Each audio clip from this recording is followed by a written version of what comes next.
We see a lot of teenage experimentation with alcohol and marijuana, but we also have those who started that and have progressed to harder drugs, such as pills. Because medications such as Xanax, Adderall, and opiates can be misused, we urge anyone that might have these substances to store them responsibly. We also see other substances such as cocaine, ketamine, and hallucinogens. The idea that only drug addicts overdose is antiquated and false. Because of fentanyl's presence in so many substances now, the line is blurred with teenage innocent self-exploration and overdose, substance use, and death. Although the demographics and struggles of young adults that make up our group differ, we have noticed that there are typically three main categories that people can fall into. Those whose parents make them come after they have gotten into trouble or are displaying high-risk behavior, those who have been referred to us by a therapist, guidance counselor, or treatment aftercare planner, and those who are made to come by their parents in the past but have built a support network and friendships within the group. Some factors that seem to contribute to young adults experimenting with substances include pressure with school, family issues, past or current trauma, and mental health support, or lack thereof. We see a lot of people who simply haven't had access to learning proper coping skills. We also see those who feel isolated by their struggles, whether they feel their friends and family can't relate, are ignorant or in denial of the reality of substance use, or perhaps they feel that they have gone too far. Isolation is absolutely a theme across the board, every age, demographic, etc. The conversations around mental health and sobriety have become less taboo, even trendy. As these conversations and ideas become more mainstream, it is easier for people to share their experiences, strength, and hope. Engaging people in these conversations could make the difference of someone seeking help and support and recognizing problem behaviors within themselves. Issues with substances typically present as a coping mechanism. Seldom do I meet someone who is seeking help with their behaviors and doesn't struggle with mental health issues. We see a lot of young adults who are learning to cope with depression, anxiety, and ADHD. With depression, they might be apathetic or disengaged. Anxiety can present physically with fidgeting and the inability to sit still. We can pick up on anxiety through sharing and speech or lack thereof. Fidgeting may also be a sign of ADHD, in addition to impulsivity, excessive talking, and switching between topics, and problems focusing. Risk factors that may cause a young adult to be vulnerable to experimenting with substances include turmoil at school or home, past or current trauma, confusion or unacceptance of gender and sexual identity, isolation, and lack of coping skills. Social dynamics and peer pressure are an unfortunate and undeniable part of life. Even as an adult, it can be daunting to socialize. Adding recovery into the mix can make it even more challenging.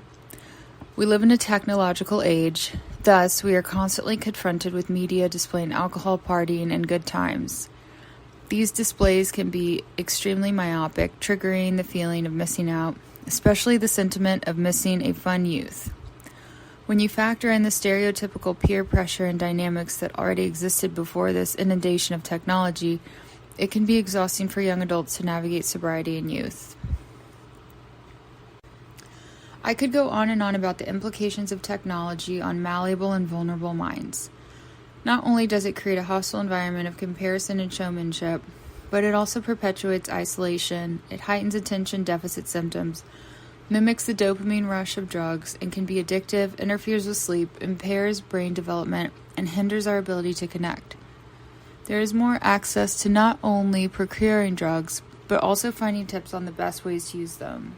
However, as someone who believes firmly that things are not black and white, I must admit that I have found solace in shared stories of the lows, going through withdrawals, short and long-term effects of using, and successes in sobriety.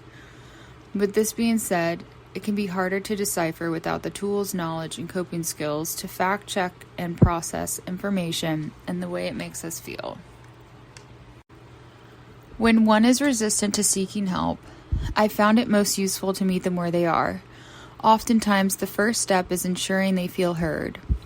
As someone who is currently in recovery and has had multiple attempts from age 15 to 25 to get sober, being able to relate to being a young adult with substance misuse issues is invaluable.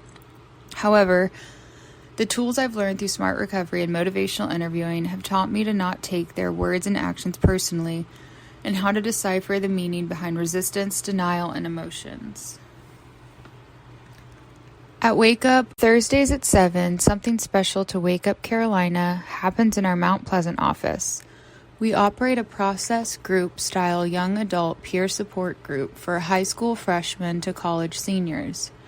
Although that is a wide age range, we can connect the bond because of shared issues with substance use and mental health struggles.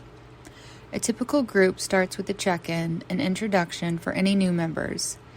If there is a check-in that touches on a topic that resonates within the group, we will expand on that or move into a topic. For example, if someone were to share that they were unsure if they really had an issue with substances, we may dive into the topic of denial and how it influences our thinking. After sharing, we check out and see if anyone has anything pressing they'd like to get help or feedback with before group ends. Typically, we sit and continue talking after the meeting until everyone has left or been picked up.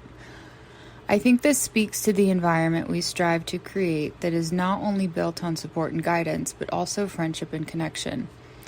This group not only gives us time to talk through topics and themes of substance misuse, it also creates an atmosphere of trust where people can open up if they are experiencing any sort of crisis, whether it be in school, relationships, family struggles, anything that might drive them to seek relief through using.